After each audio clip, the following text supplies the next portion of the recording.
Hey guys, today I'm going to share with you my kit for drawing and painting with watercolors when I'm on the road. So I like to keep everything in this little pouch, and in it I have my drawing and watercolor things. So I'm going to show you a couple different configurations. So this kit has everything if I'm taking the watercolors and the drawing things on the road, and in it I have this other little pouch for just drawing things. So if I'm going to be traveling, if I'm trying to travel light, I will just take this with me. So in here, I have, this varies a little bit, but in general, I always have a pen and a pencil and some erasers, and then the kinds of pens that I use varies a little bit. So I have been using micron pens a long time. So these are nice. They come in different sizes and different colors and tips. So these happen to all be 01 tips and a brush tip, but they also come finer than this. So this is the 01, which is quite small, but they also come in 005, which is even finer. And I also have the brush tip, which is really nice.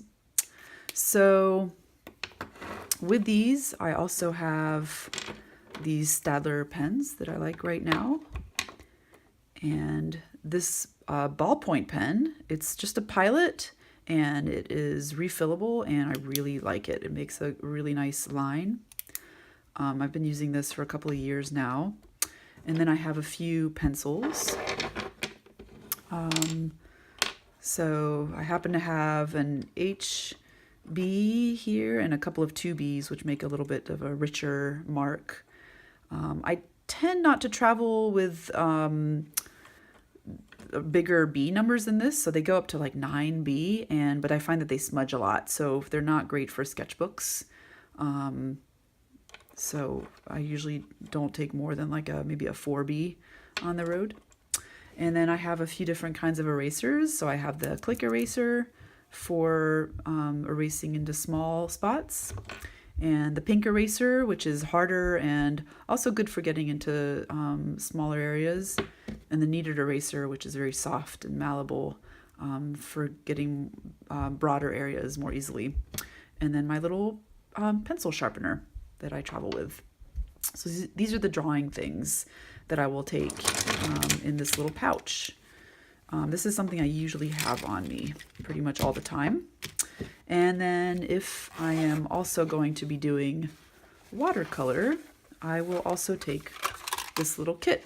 So this is a kit I put together a few years ago. My first traveling watercolor kit came in a plastic box, but I didn't like mixing on plastic as much as I do on metal.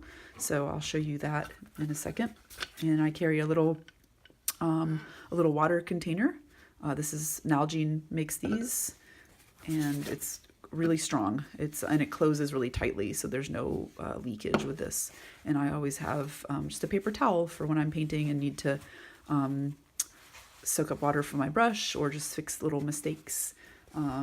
So there's that. So I'll show you the little tin. So this one is pretty beat up, but I still really like it. So in here I have several mixing areas, and then I have all my paints here. These are really all the colors you need to make pretty much any color. I do have a few more colors I'll use in the studio, and I'll show you that another time. I have a bigger palette I use here when I'm at home, and some tube colors, but for the road, this is great. So I'll actually go through these with you. So the palette I will use most of the time. I haven't changed it too much over the years. I have some burnt umber, burnt sienna, viridian green, sap green, cerulean blue, cobalt blue, ultramarine blue, alizarin crimson, permanent rose, cadmium red medium, cadmium red light, cadmium yellow medium, cadmium yellow light, and yellow ochre. And then in these I have a couple of retractable brushes. So this little one I've had Since my first little watercolor kit, it actually came with that one, and it's really nice for little detail work. But I like to have a little bit of a bigger brush for covering larger areas a little more efficiently. And so I have this one. This is one of my favorite brushes. It has a nice full belly for holding a lot of paint in it, and it comes to a really great tip for delicate line work. And this is my second version of these. It's an Isabi brush, and the first one eventually rotted in here. I mean, I'm careful to dry these as well as I can, but when I'm on the road, I sometimes do have to close it before it's totally dry. So this is my second one of these, and I really enjoy using them. So I will close these back up. And there it is. So this is my kit so that I can keep working when I'm on the road. Thanks for watching. Bye-bye.